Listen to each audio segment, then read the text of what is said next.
नमस्कार दोस्तों, जय हिंद। स्वागत है आप सभी का यूपी रेगुलर क्लासेस के इस ऑनलाइन प्लेटफॉर्म पे। तो देखिए, जैसा कि आपको पता है कि यूपी पुलिस का जो री एग्ज़ाम होने वाला है, बहुत ही जल्द होने वाला है। उसके संबंध में जो क्लासेस है वो शुरू हो गई हैं और जो कि पूरा रिवीजन मोड पे है। अब चूंकि आप पढ़ तो चुके हो पहले से और अब नया पढ़ने से कोई फ़ायदा नहीं है, तो केवल केवल रिवीजन हम लोग कर रहे हैं। जब तक एग्ज़ाम नहीं हो जाता तब तक MCQ टाइप के क्वेश्चन उठाएंगे, जो मोस्ट एक्सपेक्टेड क्वेश्चन होंगे उसके साथ हम लोग पूरी क्लासेस कवर करेंगे और उन क्वेश्चन का जो एक्सप्लेनेशन है वो आपको नोट डाउन करना है। आज हम लोगों ने ज़्यादा क्वेश्चन नहीं लिया है, सिर्फ 30 क्वेश्चन है ना। और पॉलिटी की आज पहली क्लास है, तो चलिए शुरुआत करते हैं इस सेशन की। चैनल पर नए सब्सक्राइब, इस वीडियो को लाइक और शेयर जरूर कर देना और वीडियो को लाइक भी कर देना। तो देखिए, पहला प्रश्न क्या कह रहा है, इंपॉर्टेंट है कि इन व्यक्तियों में कौन कैबिनेट मिशन का सदस्य नहीं था। देखिए, कैबिनेट मिशन आपको पता है कि जब भारत का संविधान बनना था तो कैबिनेट मिशन आया और इसी ने संविधान सभा का निर्माण किया। कब आया था कैबिनेट मिशन? 1946 में। अब कैबिनेट मिशन में कितने सदस्य थे? तो भैया 3 सदस्य थे, ध्यान रखना है। कैबिनेट मिशन में 3 सदस्य थे। कौन कौन? पैथिक लॉरेंस, एक पैथिक लॉरेंस, दूसरे AB अलेक्जेंडर और तीसरे स्टेफोर्ड क्रिप्स। Stafford Cripps. जो पैथिक लॉरेंस है ये अध्यक्ष था यहाँ पे, ठीक है। कैबिनेट मिशन का अध्यक्ष कौन था? Pethick Lawrence.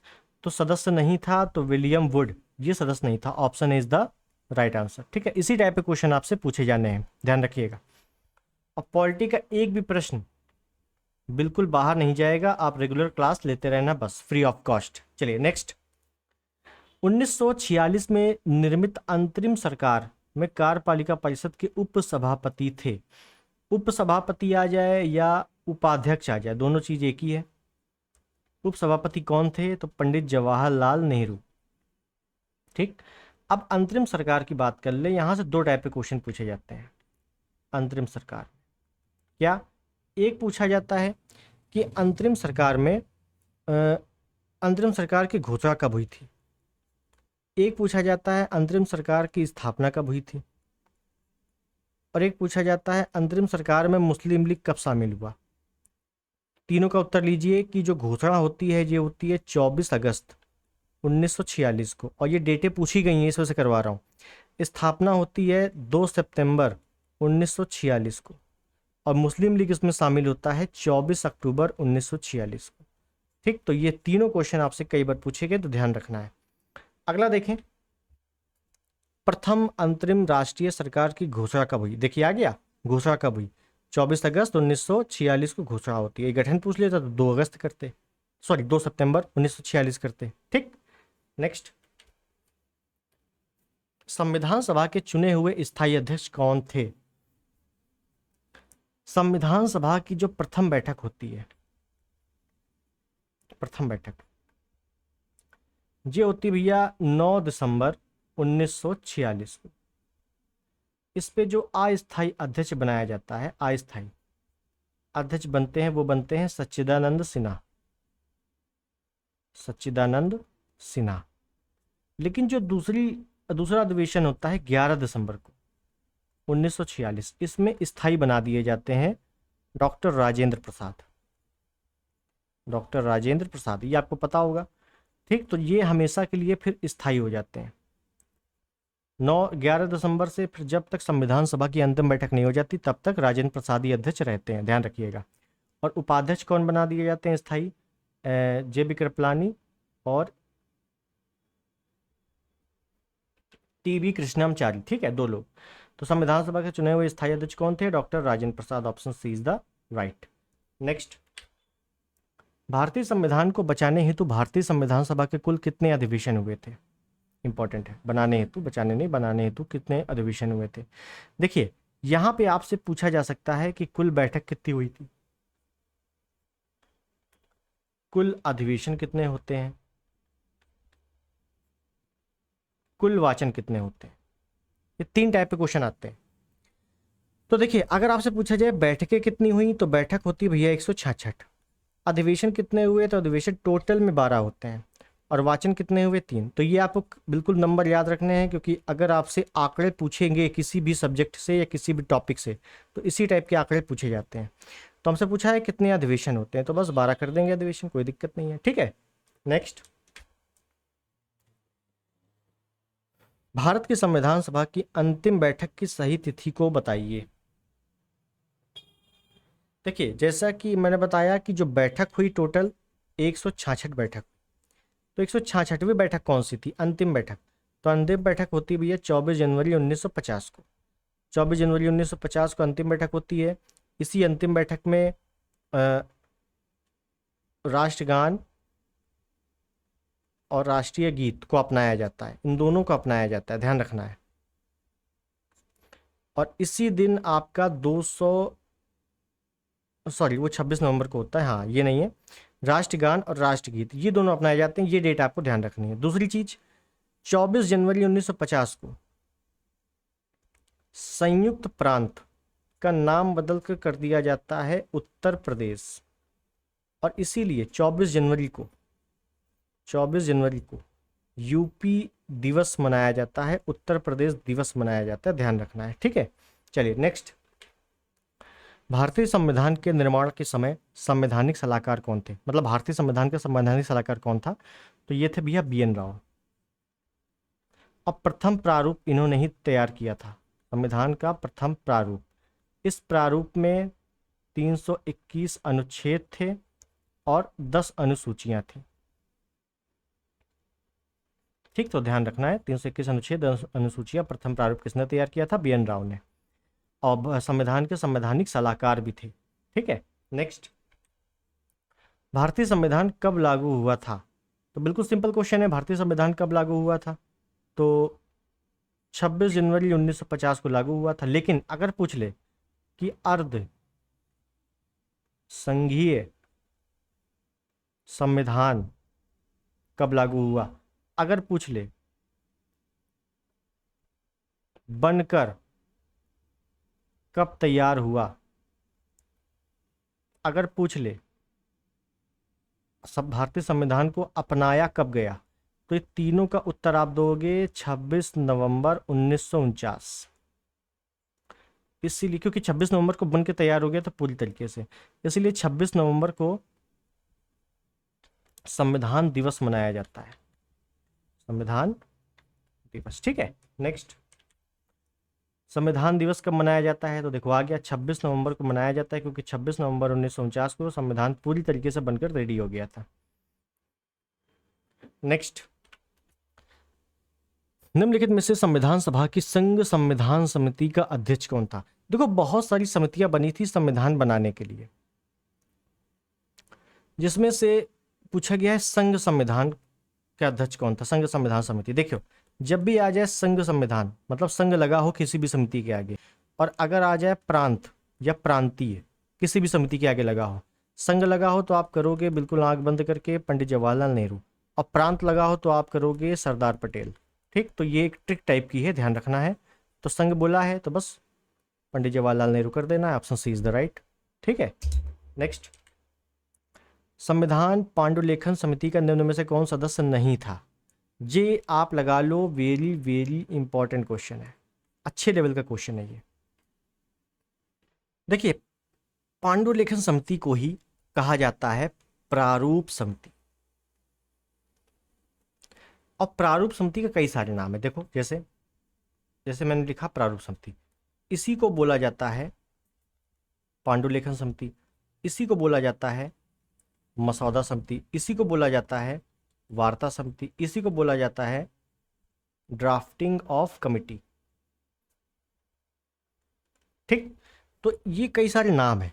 अब देखो पांडुलेखन आ गया, हो सकता है आपकी बार एग्जाम आ जाए तो उसमें मसौदा आ जाए कि भैया मसौदा समिति में कौन कौन था।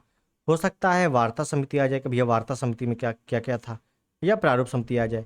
तो पहले तो इसकी जो स्थापना होती है वो डेट आपको ध्यान रखनी है, बहुत बार आई है, 29 अगस्त 1947 को स्थापना होती है।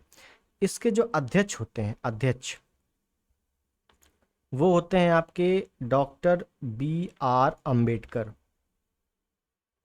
तो अम्बेडकर साहब जो हैं इनके अध्यक्ष होते हैं प्रारूप समिति के। ठीक है, और अब समझो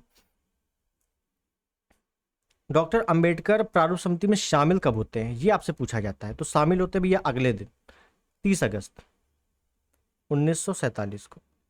और कुल सदस्य कितने हैं पांडुलिखन समिति में या प्रारूप समिति में, तो भैया 1+6, एक अध्यक्ष 6 अन्य सदस्य। एक अध्यक्ष तो भैया डॉक्टर भीमराव अम्बेडकर अध्यक्ष हो गए,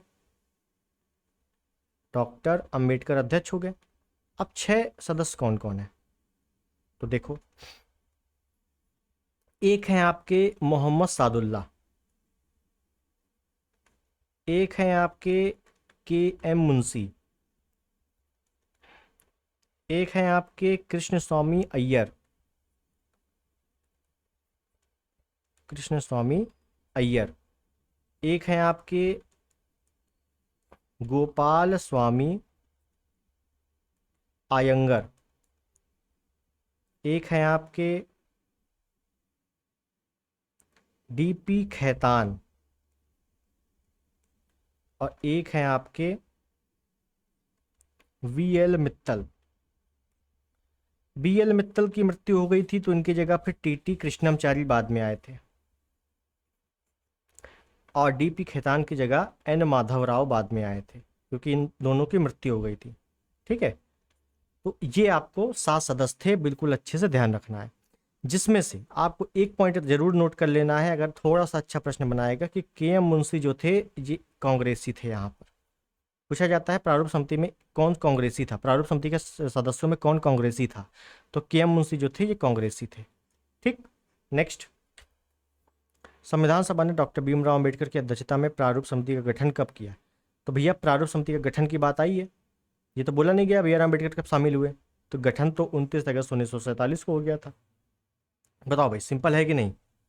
नेक्स्ट, भारत के संविधान में उद्देशिका का विचार लिया गया है। अब देखो यहां पर थोड़ा सा मैं डिटेल बताऊंगा। उद्देशिका मतलब प्रस्तावना। प्रस्तावना को संविधान सभा में जो पेश किया गया या प्रस्ताव रखा गया, वो रखा गया 23 दिसंबर 1946 को। किसने रखा था, पंडित जवाहरलाल नेहरू ने। इसको जो मंजूरी मिल गई वो 22 जनवरी 1947 को मिल गई। क्या मिल गई, मंजूरी, मतलब बहुत ही जल्दी मंजूरी मिल गई। ठीक, अब प्रस्तावना की जो अवधारणा है, 2 प्रश्न बनते हैं इससे। प्रस्तावना की अवधारणा कहाँ से ली गई है, तो ये ली गई भैया USA से। प्रस्तावना की भाषा कहाँ से ली गई है, तो ये ली गई है भैया ऑस्ट्रेलिया से। और मैंने प्रस्तावना आपको पूरा NCERT पैटर्न बता दिया है, अलग से बताया है, इसको एक बार जरूर देख लेना उसको। ठीक है, प्रस्तावना पूरा एक ही वीडियो में कवर है। तो पूछा गया विचार कहाँ से लिया गया, मतलब अवधारणा कहाँ से ली गई, तो भैया USA से ली गई है। ठीक है, option D is the right.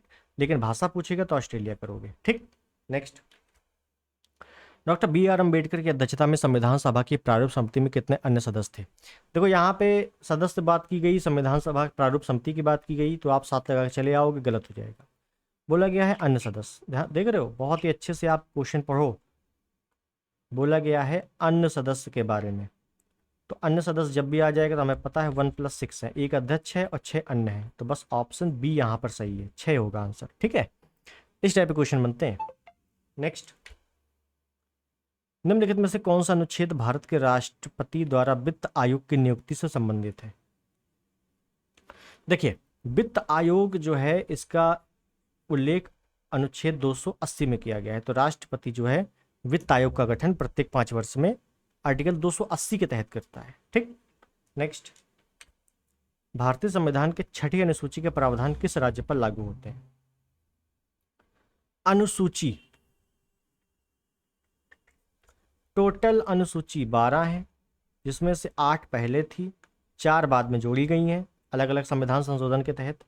जो 6वीं अनुसूची है उसमें पूर्वोत्तर राज्यों में प्रशासन चलाने से संबंधित है, प्रशासन चलाने से संबंधित है। जिसमें से कौन कौन से राज्य, मैं यहां लिख दे रहा हूं, असम, मेघालय,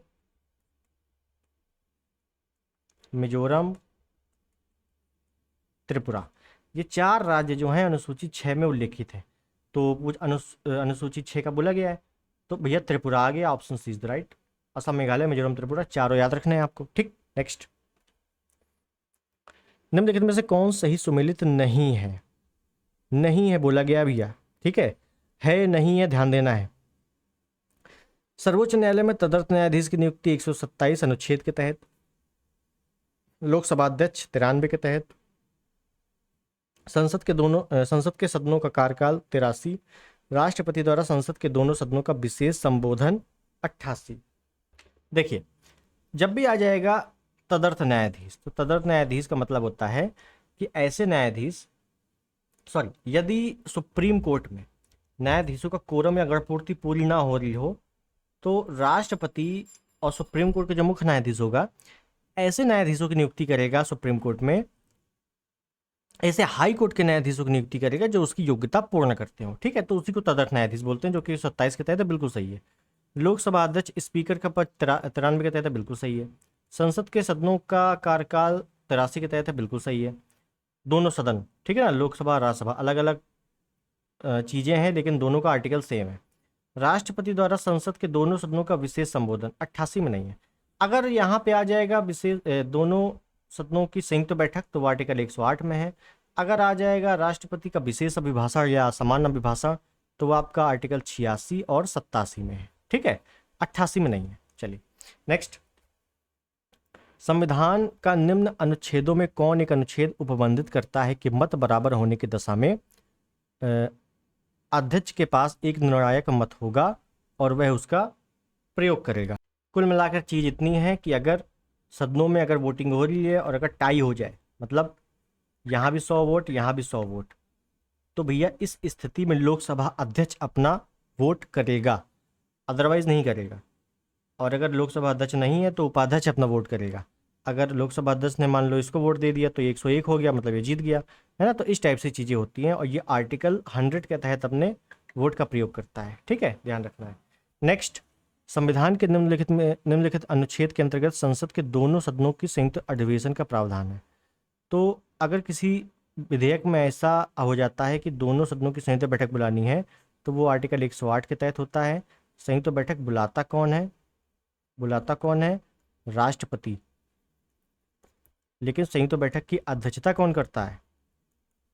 तो भैया लोकसभा अध्यक्ष। ठीक है, दोनों क्वेश्चन ध्यान रखने हैं आपको, अलग अलग टाइप से हजारों बार पूछे जा चुके हैं कि भैया संयुक्त बैठक की जो बुलाता कौन है? राष्ट्रपति बुलाता है आर्टिकल 108 के तहत, लेकिन अध्यक्षता कौन करता है? तो लोकसभा अध्यक्ष करता है।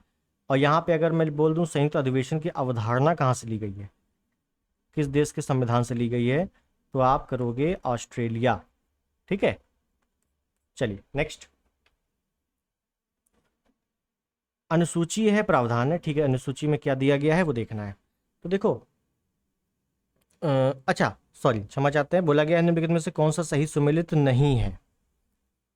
तीसरी अनुसूची में शपथ का फॉर्म, तो तीसरी अनुसूची में क्या शपथ है? बिल्कुल सही।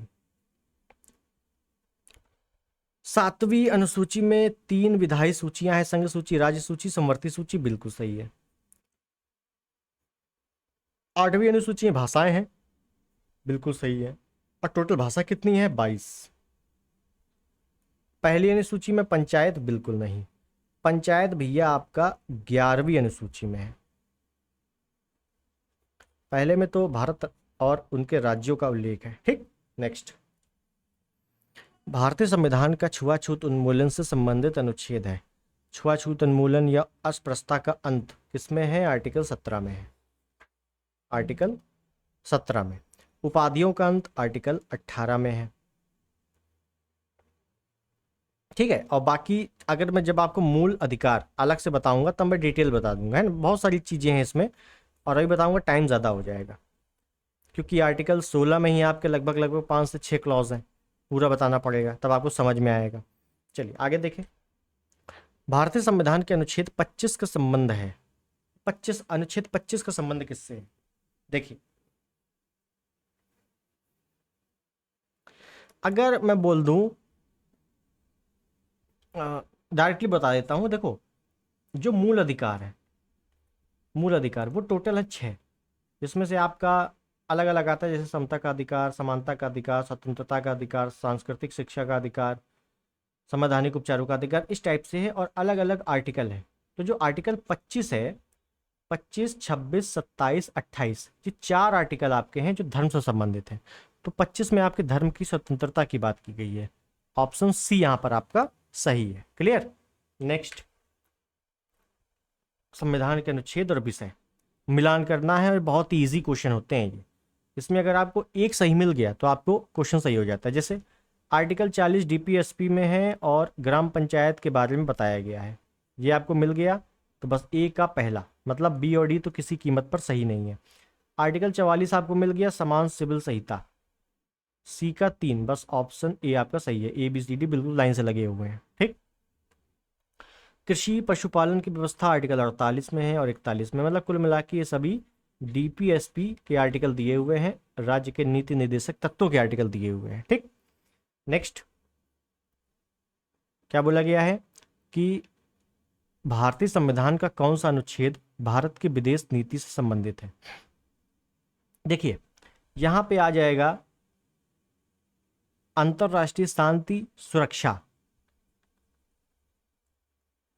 अंतरराष्ट्रीय शांति एवं सुरक्षा का प्रावधान किसमें है।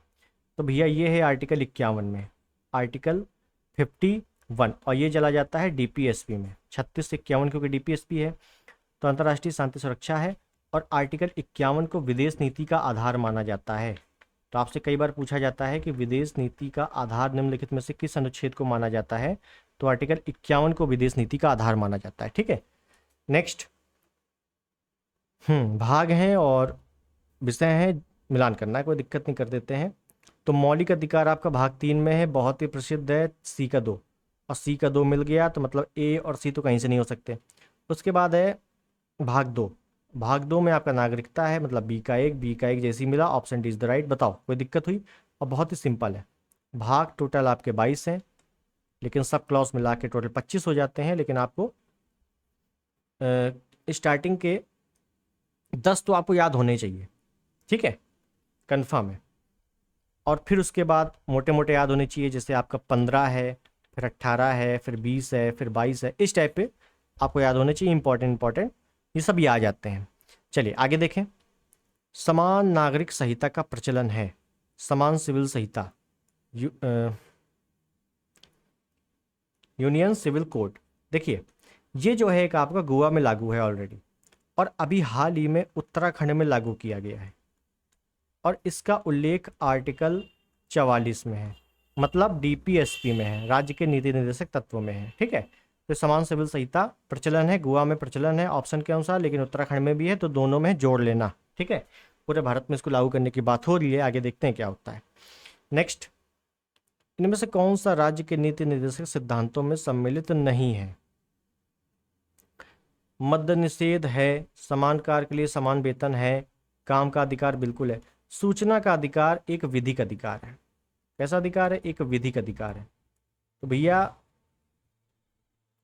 ये जो है आपका डीपीएसपी में नहीं है, और डीपीएसपी आपका आर्टिकल 36 से 51 तक है। ठीक है, तो इतना आपको समझ में आ गया होगा। डायरेक्टली कई बार आ गया है कि सूचना का अधिकार कैसा अधिकार है, तो भैया ये विधिक अधिकार है।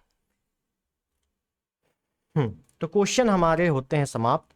आज क्वेश्चन पॉलिटी के कम थे, पॉलिटी के आगे मैं और क्वेश्चन लाऊंगा, ज़्यादा से ज़्यादा क्वेश्चन लाने की कोशिश करूंगा। तो चीज़ें आपको कैसी लगी, क्वेश्चन आपको कैसे लगे, बिल्कुल नए पैटर्न पर आधारित क्वेश्चन थे, और इसी टाइप से अगर आप प्रैक्टिस करते रहोगे तो बताओ कहाँ चला जाएगा क्वेश्चन आपका, है कि नहीं। तो आपका जैसे आपको पता है कि जुलाई लास्ट में आपका पेपर है, तो इसको आप लोग रेगुलर देखो, और थोड़ा मैं बढ़ा दे रहा हूँ, हिंदी के क्लासेस भी आपको कुछ दिन बाद मिलना शुरू हो जाएंगी, अब बेहतरीन क्लासेस। जैसा कि पिछली बार आपको पता है 17-18 फरवरी को कितने क्वेश्चन फंसे थे, बहुत ही लिमिटेड वीडियोस, ऐसा नहीं बहुत ज़्यादा वीडियोस हो गए थे, बहुत ही लिमिटेड वीडियोस में कितने क्वेश्चन फंसाए थे हम लोगों ने। तो इस बार भी वही पूरा चांस है, और पेपर थोड़ा सा अच्छा बनने की उम्मीद है इस बार, पिछली बार से थोड़ा सा अच्छे लेवल का बनेगा, थोड़ा सा टफ बनेगा, लेकिन कोई दिक्कत नहीं है। आप केवल और केवल इतने वीडियोस को देखते रहो और अच्छे से रट डालो। मैं ये नहीं कहूँगा अच्छे से पढ़ो समझो, नहीं, रट डालो, रट सकते हो रट डालो, काम खत्म करो, आना यहीं से है सब कुछ। ठीक है, तो मिलते हैं अगले वीडियो में, तब तक के लिए नमस्कार, जय हिंद, वंदे मातरम। चैनल पर नए हो तो सब्सक्राइब कर देना, इस वीडियो को लाइक कर देना, शेयर कर देना और कमेंट में बताना भाई कैसा लगा। ठीक है, चलिए।